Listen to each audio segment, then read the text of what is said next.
ان الذین کفروا، بے شک وہ لوگ جنہوں نے کفر اختیار کیا، سواء علیہم، ان کے لیے تو برابر ہے، انذرتہم، کہ آپ صلی اللہ علیہ وآلہ وسلم ان کو آخرت کا ڈر سنائیں، ام لم تنذرہم لا یؤمنون، یا آپ صلی اللہ علیہ وآلہ وسلم انہیں آخرت کا ڈر نہ سنائیں، ان کے لیے برابر ہے، لا یؤمنون، وہ ایمان نہیں لے کر آئیں گے۔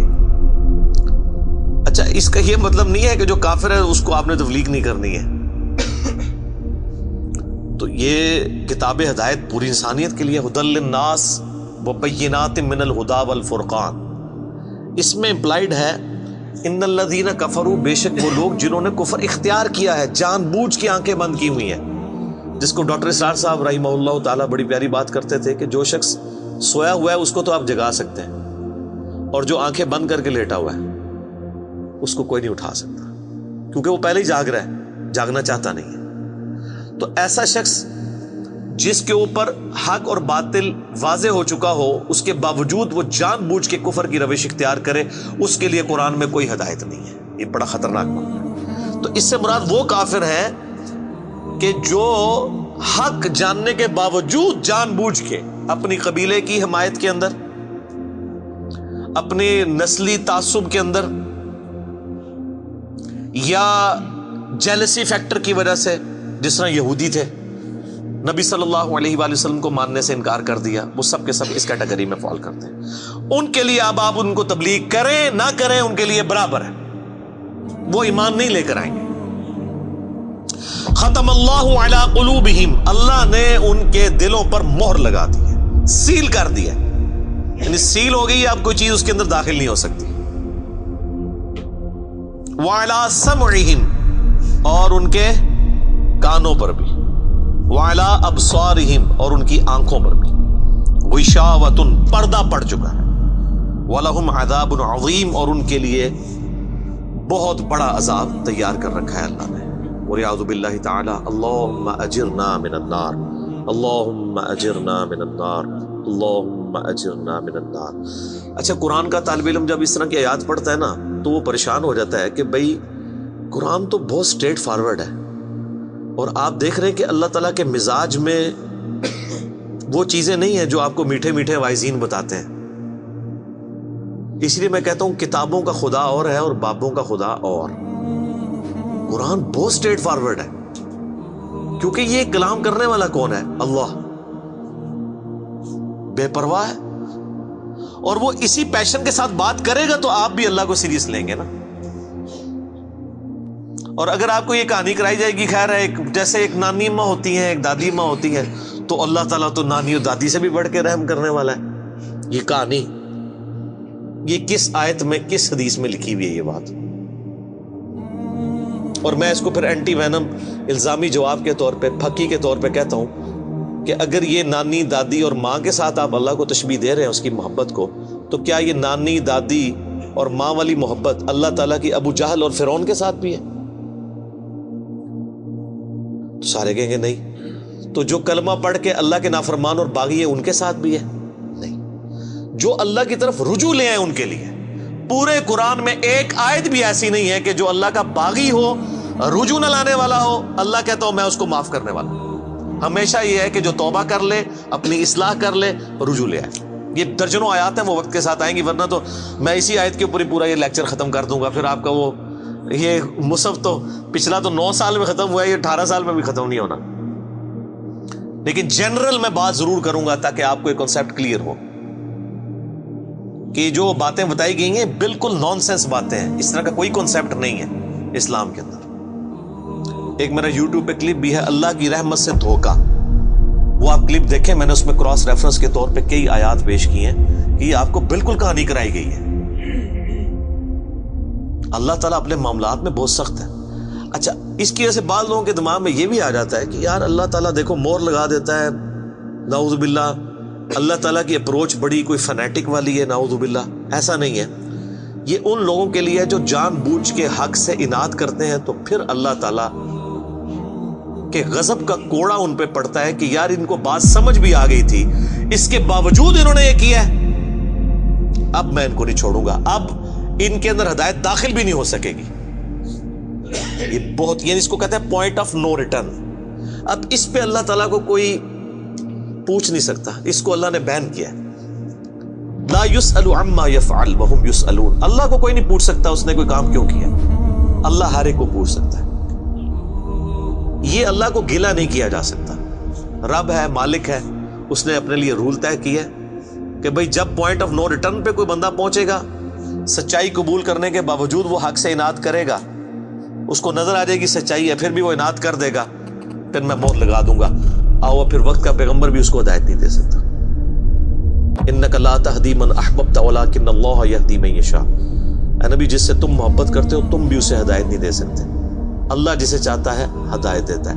ہدایت کس کو دیتا ہے؟ والذین جاہدوا فینا لنہدینہم سبلنا.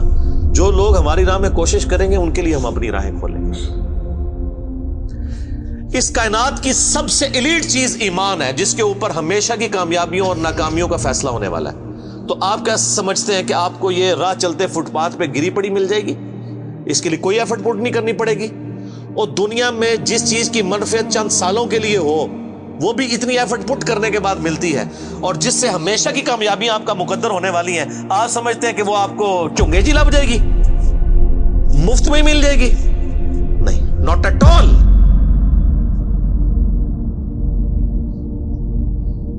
میری وائف نے جب پہلی دفعہ قرآن پڑھا نا شادی کے بعد، میں نے اس کو ایک قرآن کلاس ہوتی تھی رمضان شریف میں، تو میں نے کہا میں بچے وغیرہ میں دیکھوں گا، تم نہ صرف ایک دفعہ قرآن پڑھ لو تاکہ تمہیں پتہ چلے قرآن میں لکھا کیا ہوا ہے. قرآن آپ اکیلے بیٹھ کے تو ظاہر ہے اس طرح نہیں ہے، ایک ماحول ہوتا ہے، ایک ڈیکورم ہے، کلاس ہے جس طرح یہاں لوگ بیٹھے.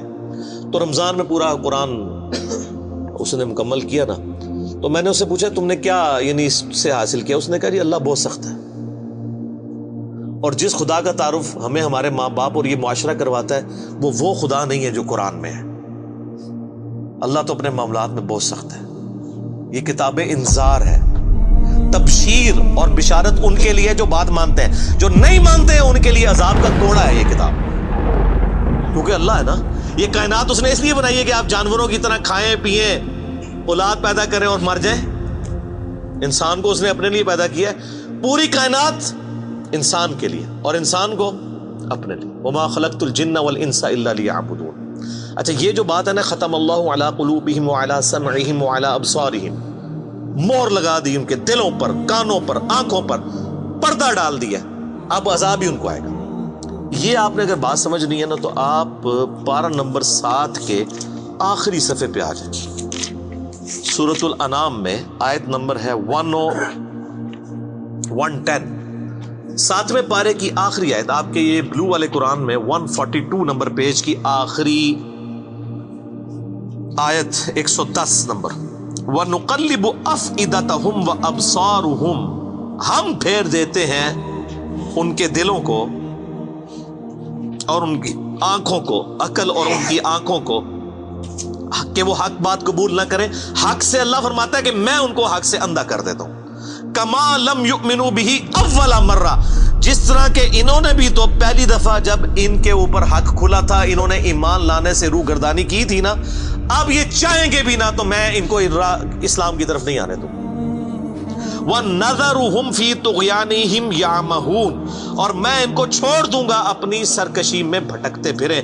وَلَوْ أَنَّنَا نَزَّلْنَا إِلَيْهِمُ الْمَلَائِكَةَ، اور اب اگر فرشتے بھی ان کے سامنے نازل ہوں، وَكَلَّمَهُمُ الْمَوْتَى، اور مردے قبروں سے نکل کے ان کے ساتھ بات کرنا شروع کر دیں. وَحَشَرْنَا عَلَيْهِمْ كُلَّ شَيْءٍ قُبُولًا، اور ہر چیز جن کا ان سے وعدہ کیا تھا ان کی آنکھوں کے سامنے آ جائے، قیامت بھی، عذاب بھی، سب کچھ بھی. مَا كَانُوا لِيُؤْمِنُوا، پھر بھی ایمان نہیں لے کے. یہ ہے سر کتابوں کا خدا. یہ نانی اماں، دادی اماں اور ماما نہیں ہے، یہ اللہ ہے. کتنی سختی ہے کہ فرشتے بھی. اب مجھے بتائیں کسی سے مردہ نکل کے قبر سے کہے کہ میری تو پھینٹی لگ گئی ہے، آپ کو تو پوری زندگی نیند نہیں آنی ہے، لیکن اللہ فرما رہا ہے پھر بھی ایمان نہیں لے کے آئیں گے. کر لو جو کر، یہ اللہ کہہ رہا ہے. آمین. الا ان یشاء اللہ، ہاں اگر اللہ ہی چاہے زبردستی کسی کو اس طریقے سے ہدایت دے تو وہ الگ بات ہے. ولیکن اکثرہم یجہلون، لیکن اکثر لوگ جہالت کا شکار ہیں. وہ اپنی وشفل تھنکنگز کے اندر، امانیہم جنہیں کہا گیا ہے، وہ ان میں پھر رہے ہیں، پھرتے رہے۔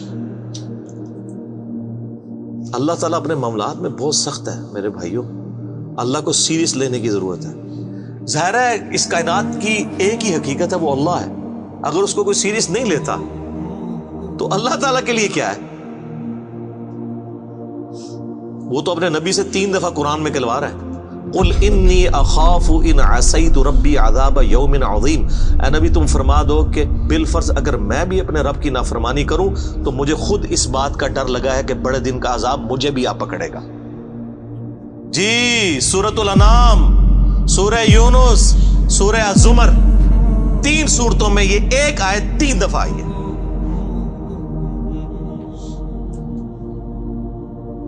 آپ مجھے بتائیں، جو آپ کو کہتے ہیں جناب ہم بخشوا لیں گے، ہم اپنے مریدوں کو لے جائیں گے، اور تو انہوں کھنگن نہیں دینا کسی نے ہوتے، تو یہ اس لیے کہ نہ انہوں نے خود قرآن پڑھا ہوا ہے اور نہ آپ کو پڑھنے دیں گے، ورنہ آپ کا دماغ کھل جائے۔ او جی گاڈ از آل لونگ، یہ کرسچنز نے بھی ایک دھوکہ دیا ہے نا، گاڈ از آل لونگ، تو میں نے ان کو بھی پھکی دی تھی کہ اگر گاڈ از آل لونگ ہے اور وہ آل لونگ کا کانسیپٹ پھر صوفیاء کے ہاں ادھر مسلمانوں میں بھی داخل ہوا، وہ جی اللہ کو ہماری نمازیں چاہیے، اور سر اللہ نے کب کہا مجھے تمہاری نمازیں چاہیے؟ اللہ کہتا ہے تمہیں تمہارے لیے نمازیں چاہیے، اللہ کے لیے نہیں، اپنے لیے۔ گاڈ از آل لونگ، او آل لونگ اس کے لیے ہے جو اس کا بندہ بن جائے گا، باغی کے لیے نہیں۔ تو پھر میں نے ان کو دنیاوی طور پہ ایک الزامی جواب، اینٹی وینم پھکی دی ہے کہ بتاؤ تمہارے دشمن کی بھی بیوی ہو اگر کوئی اور اس کے چھوٹے چھوٹے 4 بچے ہوں، کیا تم اپنے دشمن کے لیے خواہش رکھو گے کہ اس کی بیوی چھوٹے چھوٹے 4 بچے چھوڑ کے مر جائے اور اس کے بچے سوتیلی ماں کے ہاتھوں پٹتے رہے، ان کے مینٹل ماڈلز تک بدل جائیں؟ سارے کہیں گے نہیں نہیں جی، کیوں نہیں؟ دل پسیجتا ہے۔ اچھا آپ کا دل پسیجتا ہے اور آپ نے ہمیں یہ کہانی کرائی ہے کہ اللہ تعالیٰ ماں سے اتنے گنا اور دادی سے اتنے گنا اور نانی سے اتنے گنا محبت کرتا ہے، تو وہ اللہ روزانہ ہزاروں ایسی عورتوں کو موت کیوں دیتا ہے جن کے 4 چھوٹے چھوٹے بچے ہوتے ہیں؟ اس پہ ساروں کی زبانیں گنگ ہو جاتی ہیں۔ اگر وہ آل لونگ ہے کیوں موت دیتا ہے؟ آپ تو اپنے دشمن کی بیوی کو بھی موت نہ دیں، وہ روزانہ ہزاروں ایسی ماؤں کو موت کیوں دیتا ہے جن کے چھوٹے چھوٹے بچے ہوتے ہیں؟ اس کا مطلب ہے آپ نے جو احساسات ڈیولپ کیے ہوئے ہیں کہ اللہ اپنے بندوں کے ساتھ یہ کرتا ہے، وہ نہیں ہے۔ اللہ اپنے احساسات کا اسیر نہیں ہے، اللہ کے وہ جذبات نہیں ہیں جو آپ کے ہوتے ہیں، وہ بے پرواہ ہے۔ ہاں جو اس کا ہو جائے نا اس کے لیے معاملہ الگ ہے۔ وہ صحیح بخاری میں حدیث ہے کہ جس نے میرے ولی کے ساتھ دشمنی کی میرا اعلان جنگ ہے اس کے خلاف، اور انسان میرا قرب نہیں حاصل کرتا مگر فرائض کے ذریعے اور نوافل پہ استقامت کے ذریعے اس لیول پہ پہنچ جاتا ہے کہ میں اس کے ہاتھ بن جاتا ہوں جس سے وہ پکڑتا ہے، میں اس کے کان بن جاتا ہوں جس سے وہ سنتا ہے، میں اس کی آنکھیں بن جاتا ہوں جس سے وہ دیکھتا ہے، میں اس کے پاؤں بن جاتا ہوں جس سے وہ چلتا ہے۔ اچھا ادھر ہی حدیث روک دیتے ہیں صوفیاء اور وہ کہتے ہیں نہیں وہ خود ہی خدا بن گیا، ایتھوں ہاتھ پائے گا انجو ہو جائے گا۔ وہ آگے پڑھو کیا لکھا ہوا ہے، وہ جب اپنے دشمن کے اگینسٹ مجھ سے پناہ طلب کرتا ہے میں اسے پناہ عطا کرتا ہوں۔ اگر وہ اللہ ہی سے پناہ طلب کر رہا ہے تو وہ پھر ہاتھ مارنے جو تو نا یہ ہاتھ بن جاتا ہوں، پاؤں بن جاتا ہوں، کان بن جاتا ہوں، اس سے مراد یہ کہ اس کا اوڑھنا بچھونا پھر میں ہی بن جاتا ہوں۔ قل ان صلاتی و نسکی و محیای و مماتی للہ رب العالمین، اے نبی تم فرما دو بے شک میری نماز، میری قربانی، میرا جینا، میرا مرنا سب اللہ کے لیے۔ اوڑھنا بچھونا اللہ بن جاتا ہے۔ اس حدیث کے آگے الفاظ ہیں، اللہ تعالیٰ فرماتا ہے مجھے کبھی کسی معاملے میں ہچکچاہٹ نہیں ہوتی سوائے ایک معاملے کے کہ جب مجھے اپنے کسی مومن بندے کو موت دینی پڑتی ہے۔ اللہ کہتا ہے میں بھی اس پہ ریلیکٹڈ ہوتا ہوں، کیوں؟ میرا بندہ موت کو ناپسند کرتا ہے۔ ظاہر ہے موت تو کسی کو بھی پسند نہیں ہے، انسان زندہ رہنا چاہتا ہے، اور یہ اللہ نے انسان کی کوالٹی رکھی ہے کہ اسے زندہ رہنے کی خواہش ہے۔ اسی لیے اولیاء اللہ بھی جب خطاب کر رہے ہو نا وہاں پہ اسپیکر پھٹ جائے تو وہ بھی یوں کر جاتے ہیں، لا خوف علیہم ولا هم یحزنون۔ کیوں کرتے ہیں؟ یہ نیچرل اللہ نے رکھا ہوا ہے۔ کسی اولیاء اللہ کو کہنا یہ سامنے یہ بٹ صاحب کے پاس جو بندوق بڑی خطرناک سی انہوں نے تانی ہوئی ہے، کسی اولیاء اللہ کو کہنا پڑھ لے کلمہ میں چلان لگاؤں، تو آپ دیکھ لیں اس کی کیا حالت ہوگی۔ یہ اللہ نے نیچرل رکھا ہوا ہے۔ موت تو اللہ فرماتا ہے کہ میں بھی ریلیکٹڈ ہوتا ہوں، وہ اپنی موت کو ناپسند کر رہا ہوتا ہے اور میں اسے موت دے کے اپنے پاس لانا چاہتا ہوں۔ پھر کیا ہوتا ہے؟ پھر تو وہ قرآن پاک میں سورہ حمیم سجدہ میں ہے نا کہ ایسے لوگوں میں پھر فرشتے نازل ہوتے ہیں، ان کو بشارت دیتے ہیں موت کے وقت. اور پھر سنن ابی داؤد میں، سنن نسائی میں بڑی ڈیٹیلڈ احادیث ہیں کہ جب ایمان والے کی موت کا وقت قریب آتا ہے تو باقاعدہ اس کو آمادہ کیا جاتا ہے کہ وہ خود کہ میں مرنا ہے. وہ جب سب کچھ دیکھتا ہے وہ کہتا ہے ٹھیک ہے جان دو. پہلے نہیں کہتا جان دو. بڑا مشکل کام ہے. پہلے کہنا کہ جان دو تو حضرت موسیٰ علیہ السلام تھپڑ کیوں مارتے ہیں اسرائیل کو؟ میرا وہ بھی کلپ چڑھا ہے نا بخاری مسلم میں حدیث ہے جو. تو یہ بہت سینسٹیو ایشو ہے. اللہ تعالیٰ کے بارے میں آپ اپنے دماغ کھول لیں. یہ آپ وہ کتاب کھول رہے ہیں جو بابوں کی لکھی ہوئی نہیں ہے کتاب. یہ اللہ کی نازل کردہ کتاب ہے. اس کو اسی طریقے سے سمجھنا ہے. شروع میں ہی آپ کا کانٹا نکل جائے گا تو آپ کو آگے قرآن سمجھنا آسان ہوگا. اللہ کے مزاج کو سمجھنا ہے آپ نے. اور یہ دماغ میں بات طے کر لینی ہے کہ بابوں کا خدا اور ہے اور کتابوں کا خدا اور. یہ آپ جو پڑھ رہے ہیں نا یہ وہ خدا ہے جس کا تعارف محمد رسول اللہ صلی اللہ علیہ وآلہ وسلم نے آپ کو کروایا. یہ وہ خدا ہے جس کا تعارف پیغمبروں نے کروایا اور پیغمبروں نے ان کتابوں کے ذریعے کروایا جو اللہ نے ان پہ نازل کی تھی. یہ مولانا روم کے مثنوی شریف والا خدا نہیں ہے، یہ قرآن شریف والا خدا ہے. وہ کہتے ہیں وہ مثنوی مولانا روم جو ہے وہ فارسی کا قرآن ہے. استغفر اللہ تو بولی ایڈیاں کہانیاں، ایڈے جھوٹ، اتنی انبیاء کی گستاخانہ واقعات اس کے اندر ہیں اور اس کو کہتے ہیں فارسی کا قرآن ہے. سر فارسی کا قرآن وہی ہوگا جو قرآن کا ترجمہ فارسی میں شاہ ولی اللہ دہلوی نے کیا ہوا ہے. باقی وہ کہانیاں لکھتا رہے وہ قرآن نہیں بنتا. تو یہ ساری میں نے گفتگو شروع میں ہی کانٹا نکال دیا.